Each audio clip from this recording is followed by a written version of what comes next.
Today I'll talk about a cash flow problem I faced and the simple lessons I learned from it. When I started my finance service, I thought I had everything under control. I was using free apps, numbers looked fine, and I felt confident. But then one client delayed a payment, and suddenly everything felt shaky. That moment taught me a hard lesson about business money management.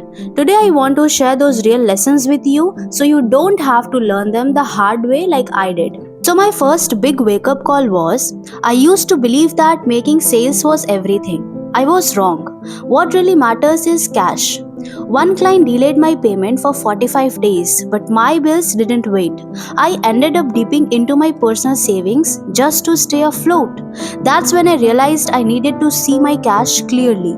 Now I track money coming in and going out every week using manager software. It shows me exactly when cash might run low. The fix was simple but powerful. Track it daily. Alright, so my lesson number one was make a real budget. A budget isn't just numbers sitting on a sheet. Earlier, I used to guess my expenses and hope for the best. Then I actually listed everything in Gunu Cash, money coming in from clients, rent going out, even those small Facebook ad spends we usually ignore. That's when I realized almost 20% of my ad budget was doing absolutely nothing. Now I catch waste early before it turns into a habit. My simple tip is split expenses into must pay or optional expenses. I think it would be easier for you. Lesson number two was don't rush to borrow.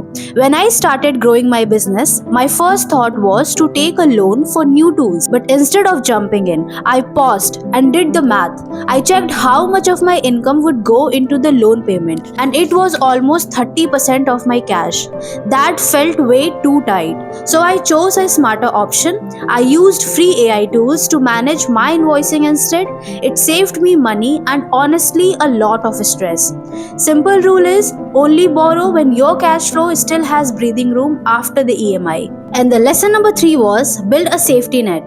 No one really plans for surprises like slow months, sick days, or sudden expenses. I didn't either. Now I put aside 10% of every profit into an emergency fund. The goal is simple keep at least 3 months of expenses covered.